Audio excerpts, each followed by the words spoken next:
de lo que hace Teatro Tintín. Ya tenemos en estudio a María Paula Ortega. ¿Cómo está María Paula? Buenas noches. Buenas tardes, Hola, perdón. hola John, ¿cómo estás? Buenas tardes. ¿Cómo está María Paula? Muy buenas tardes. En honor al tiempo, sé que usted tiene que correr aquí a otra actividad. Entonces vamos a ir un poco al contexto. Pero antes de comentar los videitos que hemos visto, cuéntenos un poquito de usted. ¿Cómo así se involucró a trabajar con personas de discapacidad? Bueno, mi nombre, María Paula Ortega. Yo desde toda la vida he estado muy involucrada en el teatro, en las artes en general, pero sí llegó un momento en donde estaba yo bastante involucrada en el medio artístico, trabajando en televisión, trabajando en teatro, pero sentía que no me hallaba, sentía que no encontraba como esa motivación. Ya había superado la etapa de sé que me gusta el teatro, pero ya en el mundo laboral no encontraba mi pasión. Y tal vez puede ser también por cómo es el medio cultural aquí en nuestra ciudad, que no es valorado, que no hay muchas oportunidades, las oportunidades que hay no siempre son para las personas que se esfuerzan, sino, bueno, todo lo que conlleva actualmente el mundo artístico, que está muy difícil. Entonces todo eso me tenía bastante desanimada y siéndote súper sincera, tuve que hacer un trabajo interno muy profundo, trabajar con un psicólogo para que me ayude a despejar mi mente, trabajar en un voluntariado para encontrar cuál es mi pasión, hacerme hacer una de esto que fueron como casi un año que yo estaba tratando de encontrar qué es lo que quería hacer.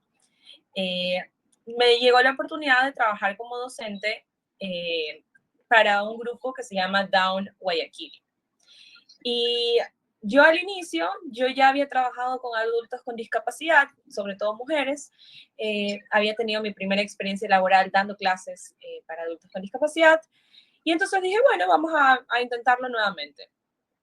Y salí maravillada. Esto que no me pasaba en mi otro trabajo, me pasó en ese momento. Yo salía como casi que cantando I'm walking on sunshine. Yo todos los días ya sentía esta motivación de lo que quería hacer y más allá de eso podía ver los beneficios que tenían mis estudiantes trabajando el teatro, trabajando el arte y todos los beneficios que traen a nivel de lenguaje, a nivel de seguridad, a nivel de socialización. Entonces ahí empecé, me terminó ese programa vacacional que estaba yo dando con Down Guayaquil y seguí con esto de cómo continúo aquí, cómo continúo aquí, cómo continúo. Y yo tuve como compañera en la universidad a Marta María Ampuero, que es la primera graduada con síndrome de Down en la carrera de Artes Escénicas de Casa Grande. Y justo en este programa vacacional que di para Down Guayaquil, ella estaba ahí. Entonces me volví a poner en contacto con ella, me volví a poner en contacto con su familia y no sabía ni dónde, no sabía ni cuándo, ni cómo lo iba a hacer, porque hacer una obra de teatro conlleva bastante inversión económica y de tiempo. Entonces, bueno, así fue como yo busqué a mi actual partner, a mi actual socia, María José, ya con algún tiempo trabajando por la inclusión laboral de personas con discapacidad, y le dije, mira, yo quiero trabajar por la representación de artistas con discapacidad. Tú estás trabajando por la inclusión laboral. Unámonos y hagamos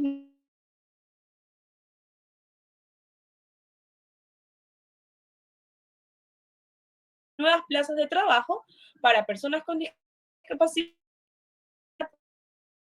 en el ámbito cultural. Y así fue como empezamos con una,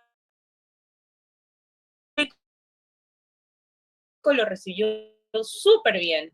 En esta obra yo también en el escenario y las personas, bueno, como que no estaban todavía del todo convencidas. Marty salía del escenario y todos ya eran, Marty! Entonces me di cuenta también el impacto que puede tener a nivel de artístico y del público, cómo lo recibían. Entonces, así fue como empezamos a trabajar con Majo y hemos venido haciendo estos proyectos culturales desde el 2021 hasta la actualidad. Y el pasado ya hicimos una versión en formato ya medio de 45 minutos con más de 16 artistas en escena, en su mayoría con discapacidad, y ya en el Sánchez Aguilar, ya con algunas marcas comprometidas por la inclusión.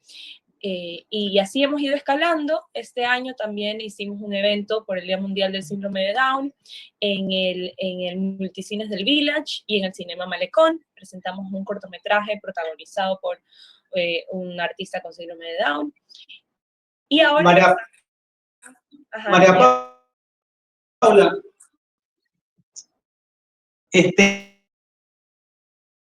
hay una coincidencia, ¿no? Yo también tengo años del 2018 trabajando con 2022.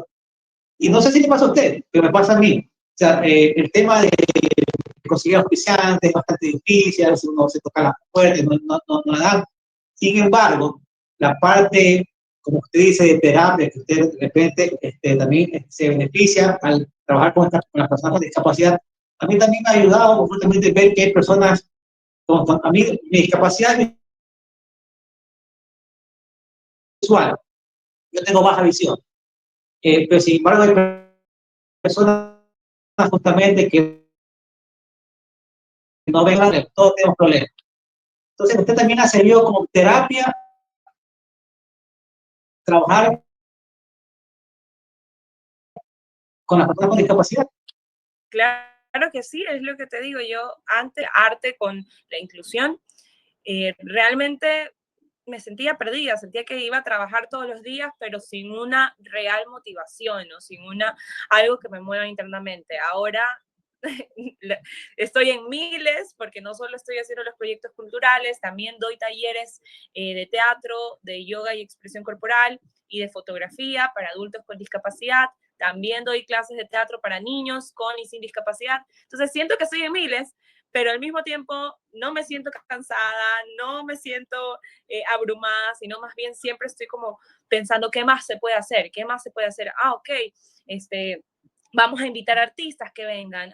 Bueno, no, vamos a tener más entrevistas. Entonces, yo creo que es súper importante en general tener una motivación para poder arrancar y seguir con algo. Y la verdad, eso es lo que me han regalado mis estudiantes con discapacidad.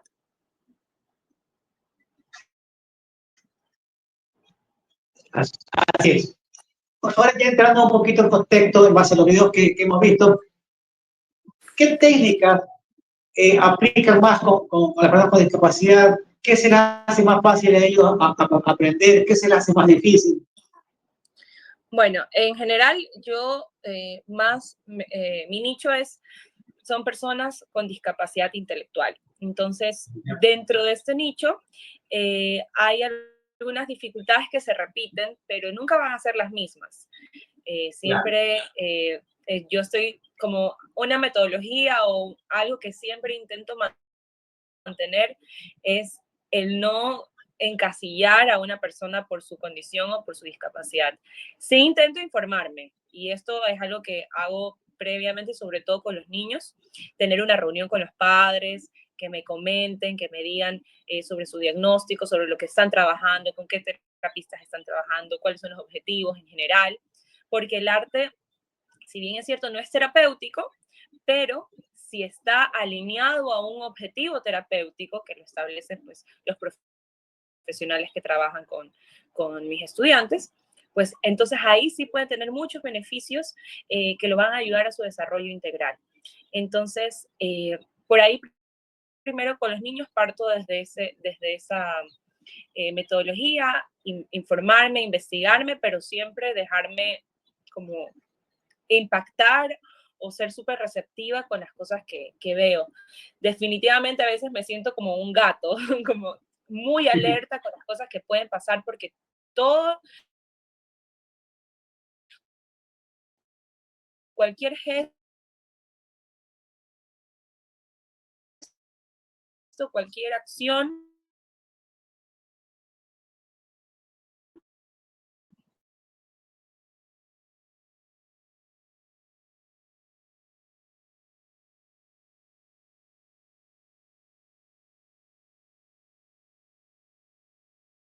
tienes que memorizar marcas, tienes, ahorita que vamos a estar en el Teatro Centro de Arte, que en la sala principal, que tienen un montón de luces, ellos tienen que poderse memorizar exactamente dónde tienen que pararse, porque si se paran 1 centímetro más allá, la luz ya no les da.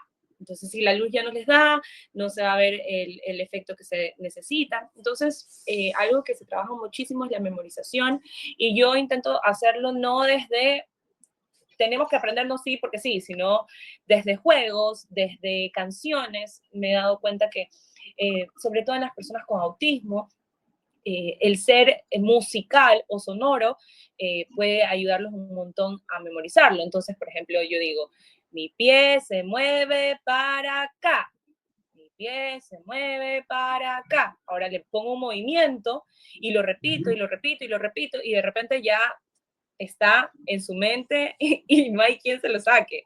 Entonces, estas son un poco las estrategias que suelo tener. También para mí es súper importante detectar quiénes son los líderes en el grupo. Por ejemplo, tengo un estudiante que es bastante líder, entonces le digo, ok, tú vas a ser la jefa de este sector. Y ella se encarga de ayudar a sus compañeros, ella se encarga de decirle las marcas, recordarle ciertas cosas. Entonces, eso no solo le ayuda a ella a ser más consciente, a estar más activa, sino que también tiene un apoyo extra del resto de compañeros que tal vez necesitan un poco más de atención. Entonces, Muy esas bien, un poco María son Paula. mis estrategias. Sí, tenemos que ir al primer corte, María Paula. En el segundo bloque, que ya nos queda poco tiempo, me gustaría mucho abordar las obras que han hecho, qué es lo que están haciendo y qué es lo que se vio. Eso lo vemos después del corte, ¿sí? Perfecto. Cambió la forma de hacer negocios.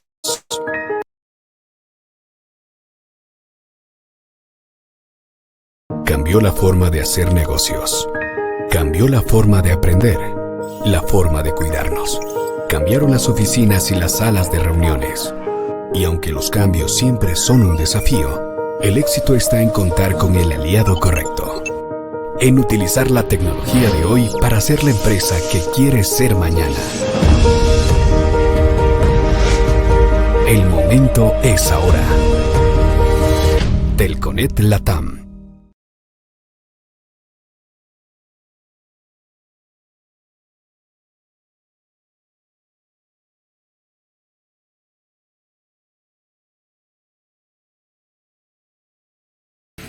Regresamos con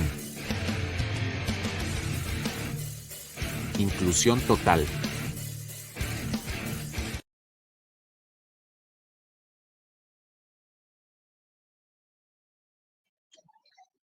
Bien, hemos visto los videos de Aprendiendo Juntas, la verdad que es bastante motivador ver justamente el trabajo que viene realizando Ariana.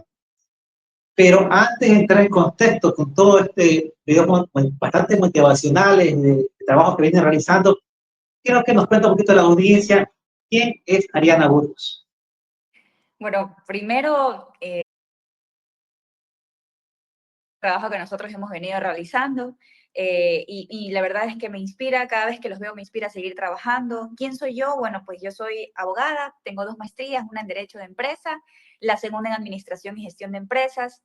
Y bueno, realmente soy una aficionada de poder crear espacios para poder contribuir al crecimiento de las personas a quienes más lo necesitan. En este caso yo sí considero y profeso mucho el pensamiento de que para que un país pueda progresar, tienen que trabajar de manera organizada, tienen que cooperar, tienen que colaborar, tienen que tener un sistema de colaboración en cualquier espacio que nos encontremos, en cualquier trabajo donde estemos, pero siempre tener estas ganas de poder colaborar con la sociedad. Vimos también que usted pasó por el Ministerio de Inclusión Económica y Social. ¿Cuáles fueron los factores positivos de su paso por ahí, por ese ministerio?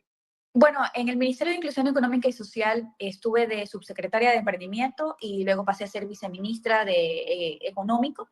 Y bueno, realmente no te podría decir uno, creo que estamos compartiendo con la audiencia, yo te podría decir varios aprendizajes, especialmente, bueno, empezando por la parte personal, ¿no? El crecimiento, el liderazgo que uno, las habilidades de liderazgo que uno llega a obtener, también las habilidades directivas, también, por ejemplo, en la parte profesional, súper importante el conocimiento de políticas públicas, el apoyo, los programas de apoyo que se realizan para la población más vulnerable y sobre todo también esa conciencia de la inclusión en la parte de los emprendimientos. Yo prácticamente mi trabajo se enfocaba muchísimo a poder mejorar las condiciones socioeconómicas de los más vulnerables, en este caso de aquellos que estaban en pobreza, pobreza extrema. Y sobre todo eso, ¿no? Saber que estabas contribuyendo a través de estas políticas públicas, a través de esta gestión, a través de esta generación de eventos, de apoyos para que puedan de alguna manera tener ingresos las personas que se encontraban dentro de estos deciles de pobreza. Pero realmente creo que lo más gratificante es, uno, tener aprendizajes personales de crecimiento y también profesional, pero sobre todo esta conciencia de poder decir, he aportado con un granito de arena, con una pequeña ayuda, desde el momento en que me posicionaron como subsecretaria y como viceministra, y tener esas ganas de seguir apoyando. Eso hasta la fecha me lo llevo y pues es lo que he seguido haciendo. Y los sinsabores, Ariana, en algún momento se sintió con los brazos cruzados. Bueno, los sinsabores, como en todo lugar de trabajo, existen, ¿no? Pero uno de los que yo podría resaltar más es cuando como jerárquico superior con un cargo da ciertas retroalimentaciones sobre alguna gestión de algún colaborador y que lamentablemente pues esas retroalimentaciones que tú das de manera profesional, con respeto siempre, no son muy buenas, no son muy bien vistas ni tampoco acogidas por las otras personas, por terceros, ¿no? Entonces, ahí te topas con una barrera en la que tú dices, bueno, necesito seguir y necesito tomar decisiones. Entonces, yo creo que los sinsabores es darte cuenta que hay gente dentro de tu equipo que quizás no está muy de acuerdo con algunas cosas que tú quieres realizar y obviamente pues se hacen a un lado, ¿no? Pero creo que al final del día, pues con una pequeña charla muy respetuosa, se liman las asperezas y obviamente se toma como punto de partida el apoyo que se necesita para poder lograr mejorar las condiciones de nuestra población, en este caso cuando estaba en el ministerio, y obviamente seguir adelante, ¿no? Y seguir buscando más proyectos y seguir trabajando más, porque al final del día por ellos estamos acá. Claro. ¿Y en qué momento nació la idea de crear Emprendiendo Juntas? En el momento que tuvo el ministerio, a lo que salió el ministerio, ¿cuál fue el botón detonante? Bueno, John, esa es una pregunta que a mí me gusta muchísimo responderla porque Emprendiendo Juntas realmente empezó bajo una problemática que evidencié cuando yo estuve de vicepresidenta en la Cámara de Comercio de San Borondón. Si te diste cuenta en los videos que pudimos ver mucho de las capacitaciones, salía el logo de la Cámara, salía muchas mujeres en las que obviamente comentaban sus testimonios y gran parte de las socias de la Cámara de Comercio de San Borondón en ese entonces, antes de la pandemia, se evidenciaba que tenían una problemática en cuanto a sus negocios. ¿Por qué? Porque no estaban muy bien administrados o no tenían una propuesta de valor realmente significativa para poder pasar a un segundo nivel. en cuanto a la sostenibilidad de sus emprendimientos. Entonces, una de las problemáticas, bueno, varias, mejor dicho, era la falta de conocimientos, lo que hablamos también de la parte económica, para poder irte a capacitarte. Lamentablemente también requieres de ingresos para pagar el bus, el taxi, la movilización. También encontrábamos limitantes, por ejemplo, en temas de formación educativa y sobre todo también los compromisos familiares. Comprenderemos pues que Ecuador es un país que obviamente tiene sus problemas respecto al género, ¿no? Y muchas veces la gran mayoría de ellas se dedicaban al hogar al 100% y dejaban de lado sus emprendimientos. Entonces no veíamos un siguiente paso. Cuando evidencié eso, me di cuenta que yo tenía que hacer algo, o sea, y ahí empezó Emprendiendo Juntas, el proyecto social, empezó como un proyecto social. Empecé a traer profesionales, empecé a traer capacitadores incluso internacionales, y cuando ya Emprendiendo Juntas ya fue tomando su curso, la gente me seguía solicitando más capacitaciones más que querían seguir, vino la pandemia y yo dije, yo no me puedo quedar sin hacer nada por la pandemia, es mucho más el trabajo que hay que venir haciendo. Porque imagínense, gente que se quedó sin trabajo, gente que ya no podía vender, tenía que ingeniárselas. Entonces, la herramienta digital, que era en este caso las conexiones digitales para poder capacitarse, eran súper importantes y yo empecé a dar capacitaciones virtuales. ¿Y qué pasó? Cuando ya se dieron las capacitaciones virtuales y ya regresamos todos a tranquilidad, aparentemente, ya decidí ya de una vez crear Emprendiendo Juntas como fundación, que coincidencialmente se registró en el MIES, y ya te podría decir que estamos más o menos unos 4 años con la fundación, trabajando arduamente, hemos incorporado nuevos temas, en su momento hicimos las capacitaciones, las seguimos haciendo por supuesto, pero por ejemplo también incorporamos una guía de proveedores, que eran los emprendimientos de nuestras chicas, para que las empresas grandes puedan acogerlas como proveedores. También tuvimos donaciones para mujeres que estaban en escasos recursos. También colaboramos con muchas campañas de empoderamiento, pero claro, la capacitación, recursos también. Entonces, fue algo que seguimos continuando con esta visión de seguir creciendo, ¿no? Eso es lo importante de la fundación. Justamente eso, Ariana, ya gran parte me ha respondido, pero le voy a preguntar cuál es la misión, visión y el objetivo de Emprendiendo Juntas. Algo ya me ha dicho. Sí, bueno, nuestra misión es proveer las herramientas indispensables para que las personas puedan, o en este caso las mujeres, puedan generar sus propias oportunidades en cuanto al emprendimiento, ¿no? Y cuando hablamos de una visión, es que Emprendiendo Juntas trascienda, sea una comunidad grande, no solamente a nivel nacional, sino que también a nivel internacional. Eso obviamente lo haremos con el tiempo, pero una visión que realmente, como te dije, trascienda en lo nacional y sea un referente que se aportó para poder cumplir con nuestras metas. Entonces, eso es como lo más importante para mí, y dentro de nuestros objetivos, por supuesto, es generar un impacto social positivo de gran magnitud que realmente incluso llegue a aportar a la economía del país, ¿no? Eso es nuestra misión, nuestra visión y nuestro objetivo máximo dentro de la fundación. Cambió la forma de hacer negocios. Cambió la forma de aprender, la forma de cuidarnos. Cambiaron las oficinas y las salas de reuniones. Y aunque los cambios siempre son un desafío, el éxito está en contar con el aliado correcto. En utilizar la tecnología de hoy para ser la empresa que quieres ser mañana. El momento es ahora.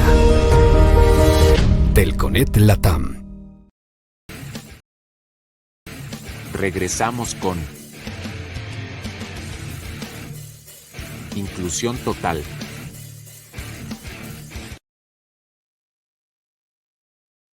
Santiago, hemos visto en los videos bastante, con mucho testimonio, dicen más que 1000 palabras. Cuéntenos un poquito de cómo nació Rice Chocolates y cómo decidieron involucrar a las personas con discapacidad. Gracias, John. Creo que cuando inicias algún emprendimiento, alguna actividad, siempre debes comenzar por qué lo haces. Hay una razón atrás de todo lo que hacemos y Y cuando esas razones están involucradas con el poder reivindicar a grupos de personas que no tienen acceso no solamente a servicios básicos, sino a dignidad de vida, es cuando las cosas comienzan a tener sentido. Creo que todos llegamos a un momento en la vida en donde nos cuestionamos qué es esto de vivir, ¿no? ¿Qué propósito hay? Y cuando te haces las preguntas correctas y estás dispuesto a dar las respuestas adecuadas que involucran acciones reales, es cuando estás preparado como para poder incidir en la sociedad.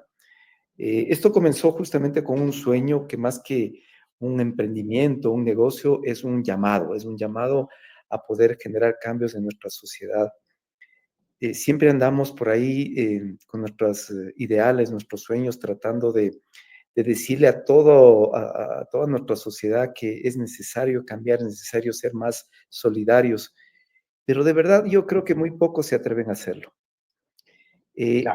Y si me pregunta realmente dónde nació, esto nació en el cielo. Es un llamado de Dios para que se generen y se materialicen ayudas reales a personas que no tienen esperanza, porque la realidad de las personas con discapacidad en el sector urbano es completamente diferente a lo que tenemos en los sectores rurales. Ahí las personas con discapacidad no solamente que viven en condiciones precarias, sino que no tienen esperanza de cambio. Y por eso nació Rights. Rights es curioso que un chocolate se llame derechos. Y el enfoque de todo esto es, o la premisa es, tú tienes derecho al mejor chocolate y ellos igualdad de oportunidades.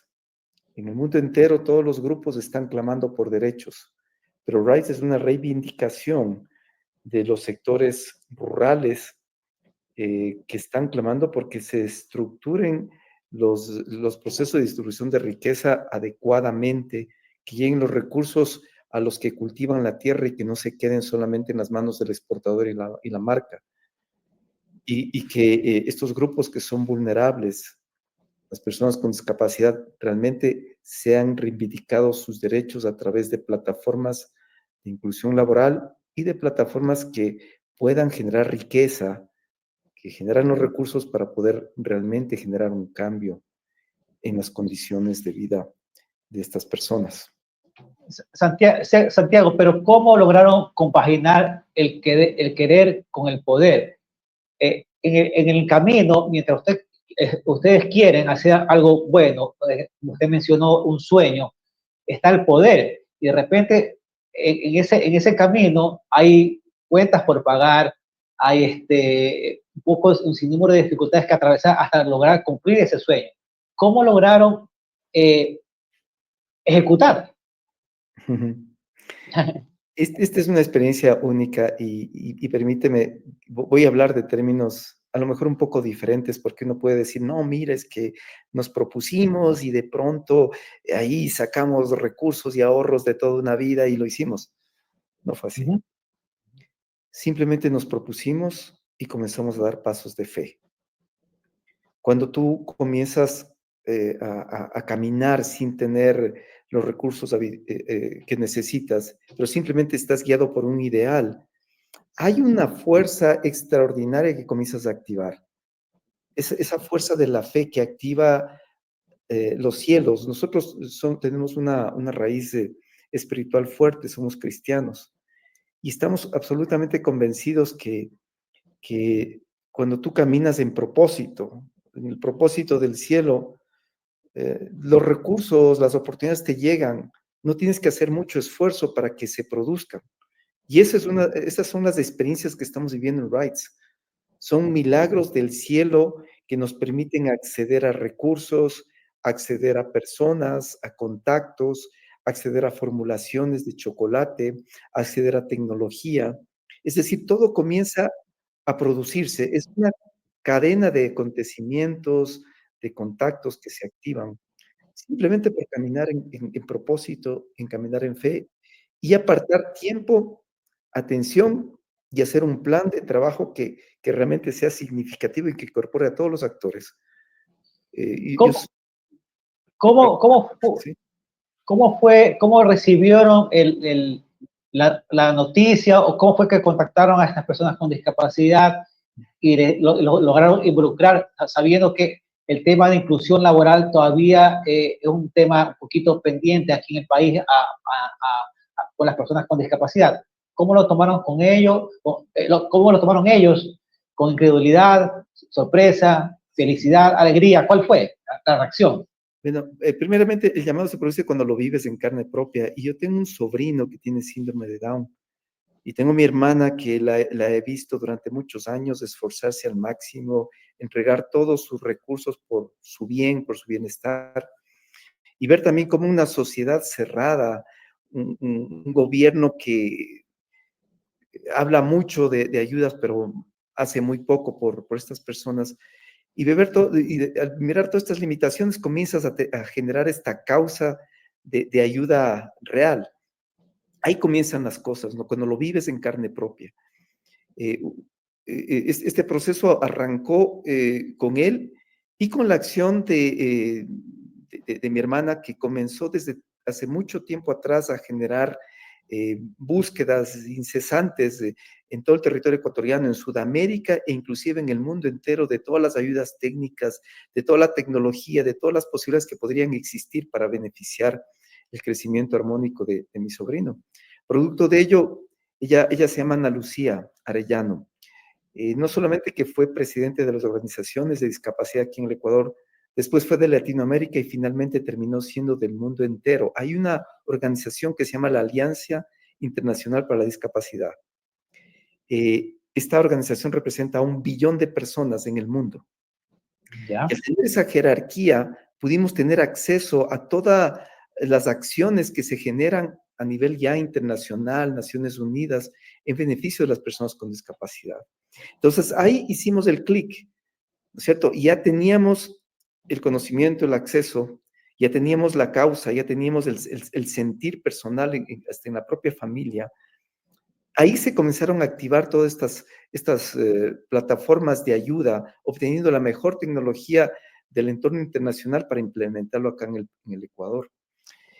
Pero no fue fácil, porque cuando golpeas puertas acá y no tienes ya un programa súper financiado, las posibilidades se van haciendo pequeñitas. Entonces fue una lucha fuerte inicial, no solamente en los equipos que se iban conformando para poder ayudar, sino también en la obtención de recursos para poder acceder.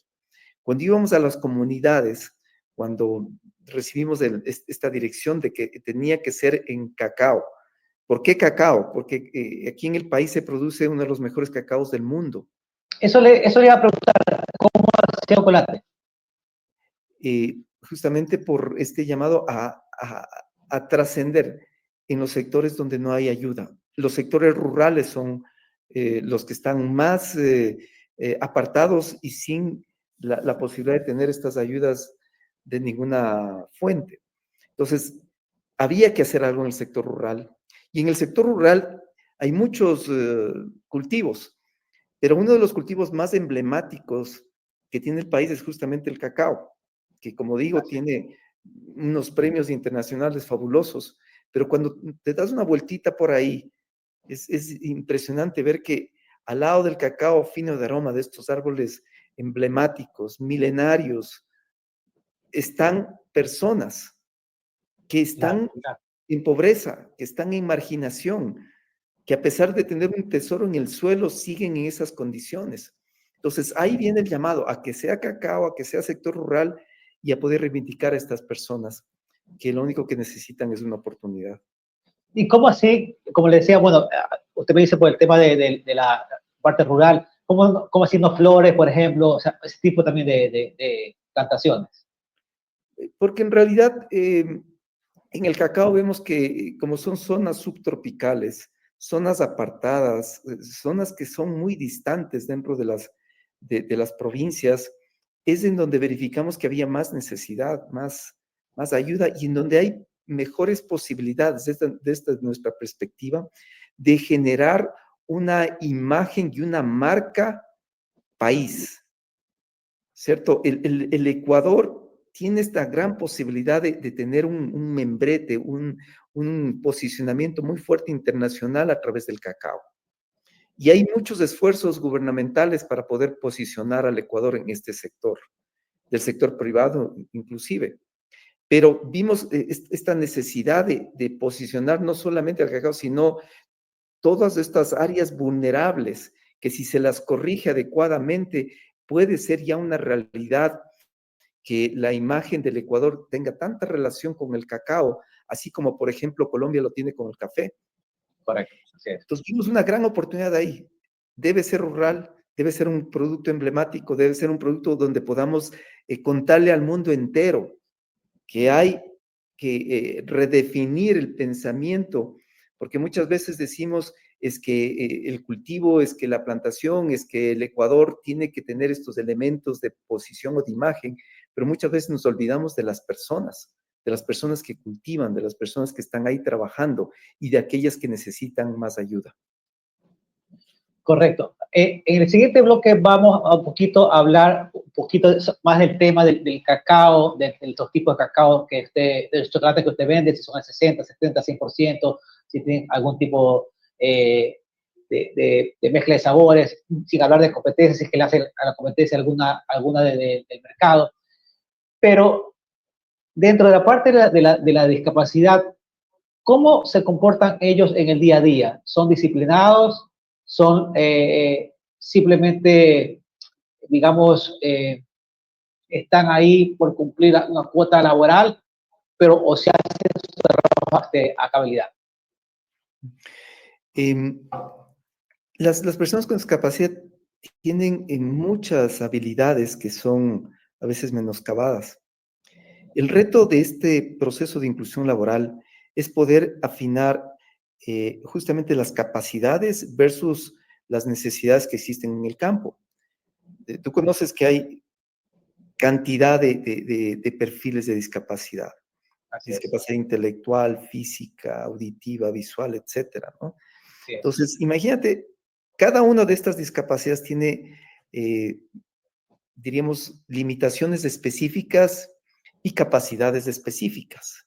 El reto de estos proyectos es empatar las capacidades con los perfiles que se necesitan en el campo, en donde hay elementos adicionales de limitaciones, porque no puedes entrar, por ejemplo, en discapacidad física con una silla de ruedas a una zona donde no tienes caminos habilitados. Correcto, así es. Entonces, es complejo. Entonces, ¿qué es lo que hemos hecho? Poder determinar en las diferentes plantaciones donde se siembra cacao fino de aroma, los perfiles de las personas que están ya dentro del núcleo familiar y que tienen potencial de inclusión laboral. Entonces se hacen perfiles, se los agrupa por discapacidad y se desarrolla un método específico para esa discapacidad y en las labores específicas que tienen que ir desarrollando. Este es un proyecto de inclusión total, es decir, no es como esta práctica que hacen las empresas de simplemente ponerles en una nómina y pagarles sin importar lo que hacen o no hacen durante las jornadas laborales. Correcto. Este proyecto está enfocado en generar dignidad. Cuando hablamos con las personas con discapacidad, ellos no están ahí esperando una dádiva. Lo que ellos quieren es dignidad y el trabajo es dignidad. Entonces, cuando ellos se ponen a elaborar en diferentes procesos, por ejemplo, hay un proceso donde se preparan abonos orgánicos, porque todo este proceso está enfocado a hacerlo sustentable con el ambiente. Entonces, algunas personas con discapacidad física, discapacidad intelectual, que son las dos más grandes discapacidades que encontramos en estos sectores, es impresionante verles a ellos cómo comienzan a ejecutar sus labores, a hacer las mezclas entre hojarascas, entre fermentaciones naturales, y comienzan ellos mismos a dosificar. Es impresionante cómo hasta sus rostros comienzan a brillar, porque dicen, wow, estoy siendo útil.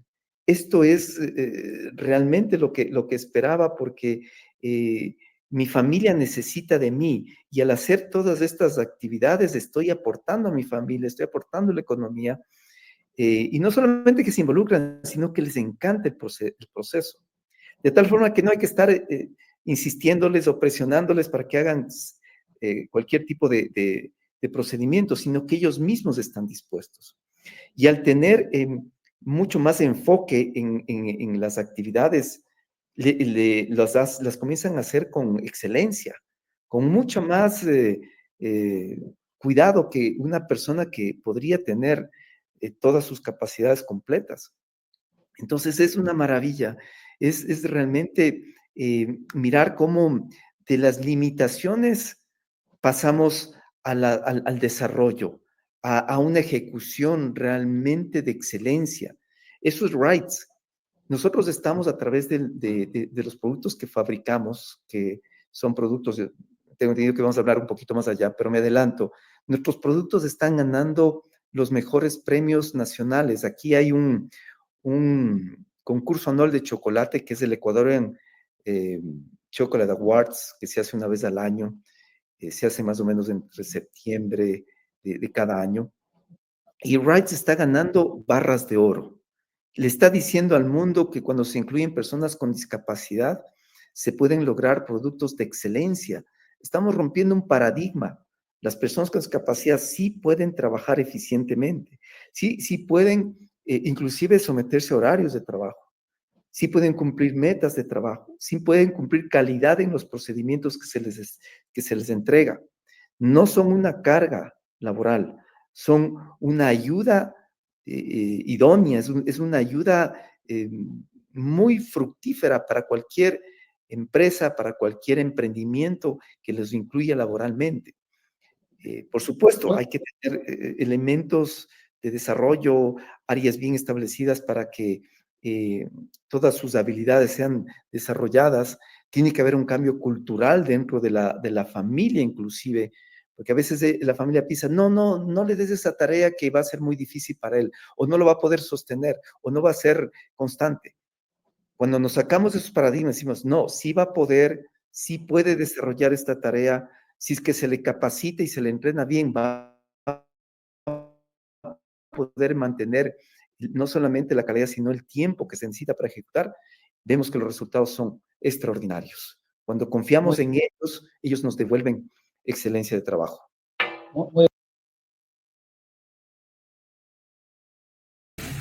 Inclusión total. Llega gracias a